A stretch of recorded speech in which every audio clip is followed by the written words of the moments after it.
Hello guys, Ram Ram सबको मेरी तरफ से, अनीता मीणा की तरफ से बहुत सारे ढेर सारी राम राम। और आज मैं कोई ब्लॉग बनाने नहीं आई हूँ इस चैनल पर जो मैं आपसे बोलूँ कि मेरे ब्लॉग में वेलकम है। मैं कोई ब्लॉग बनाने नहीं आई हूँ और मैं सिर्फ एक ऐसा लग रहा है कि मुझे कहाँ से शुरू करूँ और कहाँ से ख़त्म करूँ इस बात को, क्योंकि लोगों ने हद कहते हैं ना कि एक पानी सिर से ऊपर चला जाता है, तो हाँ, ये सिर से ऊपर नहीं, ये बहुत ऊपर जा चुका है। और समझ में नहीं आ रहा कि मैं बोलूँ क्या।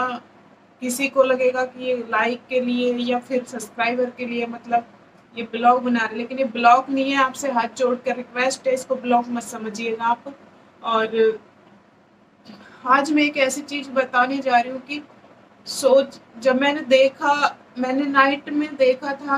मेरे हस्बैंड ने बोला था कि ऐसा ऐसा कुछ हुआ है, तो मेरे और मेरे हस्बैंड के बीच में बन वैसी थोड़ी बहुत नोक झोंक चल रही थी, तो मैंने कुछ पूछा नहीं उनसे। लेकिन जब मैंने खुद ने सर्च करके देखा कि रियल में हुआ क्या है, तब मुझे पता चला कि ऐसा कुछ हुआ है कि जो नहीं होना चाहिए था।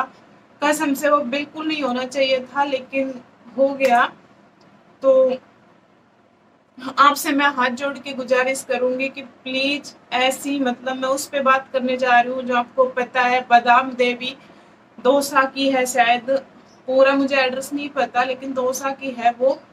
तो उसके साथ जो घटना हुई है, वो मुझे जब सोच कर इतना दुख हो रहा है कि तो सोचो उसके साथ तो जो हुआ है, उसने फेस किया है कि उसके साथ क्या हुआ है। मैं तो सिर्फ अनुमान लगा सकती हूँ कि भाई उसके साथ ये हुआ है।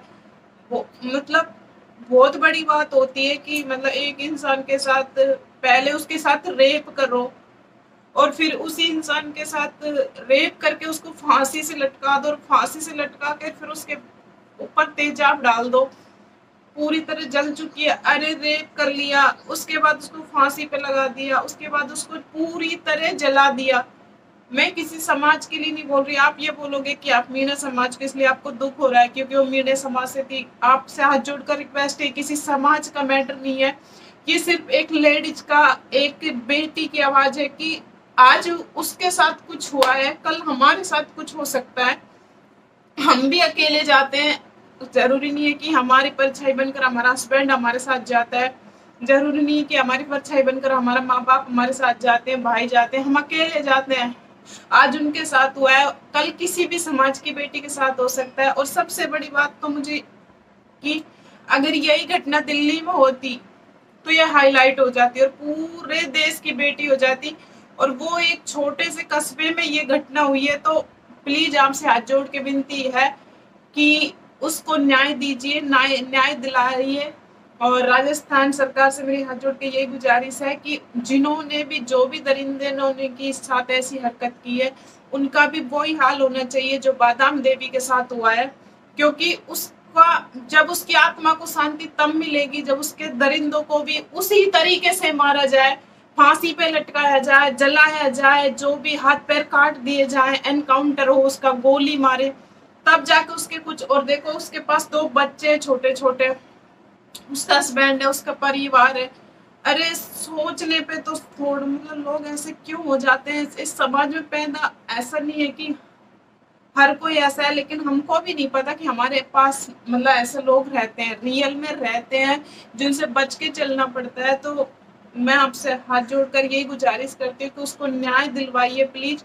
और इस टाइम उसके घर वालों पे जो बीत रही है, भगवान से यही अरदास करूं कि इस दुख घड़ी में उनको उनको शक्ति दे। इस दुख घड़ी में सॉरी दुख घड़ी में सहन करने की क्षमता दे भगवान। और उसको, बादाम देवी को, आपके भगवान के चरणों में उसको जगह दे, शांति दे। और क्या बोलूं, जितना बोलूं उतना कम है। लेकिन प्लीज ऐसा मत कीजिए। हम भी किसी की बेटी, हमको भी डर लगने लगा है कि कल के दिन हम भी अकेले जाते हैं, थोड़ा बहुत लोग हमको भी जानने लगे हैं कि भाई कोई अनीता जा रही है, तो कल के दिन चलो मैंने पर्टिकुलर बोलते हैं कि भाई दुश्मन ने कुछ किया होगा। अरे चलो उसके दुश्मन होंगे, लेकिन क्या यही करना जरूरी था क्या?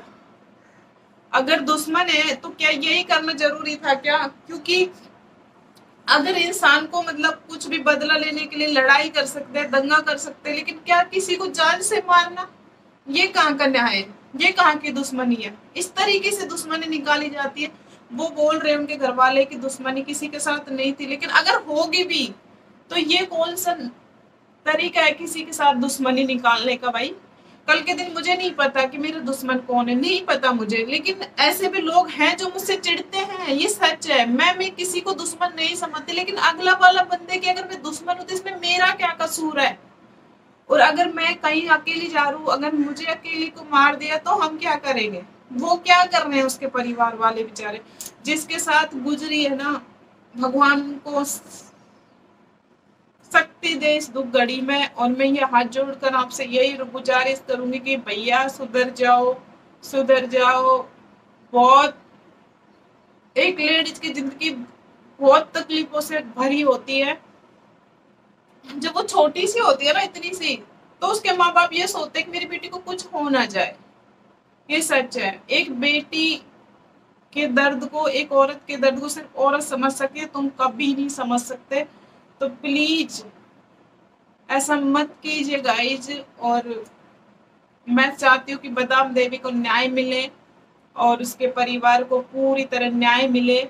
जो भी उसके साथ हुआ है वही उनके दरिंदों के साथ हो, जिन्होंने किया है उनके साथ वही होना चाहिए। फांसी होनी चाहिए, एनकाउंटर होना चाहिए। नहीं तो ऐसा नहीं है कि 6 साल लगा दिए, 10 साल लगा दिए न्याय में। न्याय तुरंत होना चाहिए। और उस बादाम देवी को भगवान अपने चरणों में जगह दे। और कहने को तो मेरे पास बहुत कुछ है, लेकिन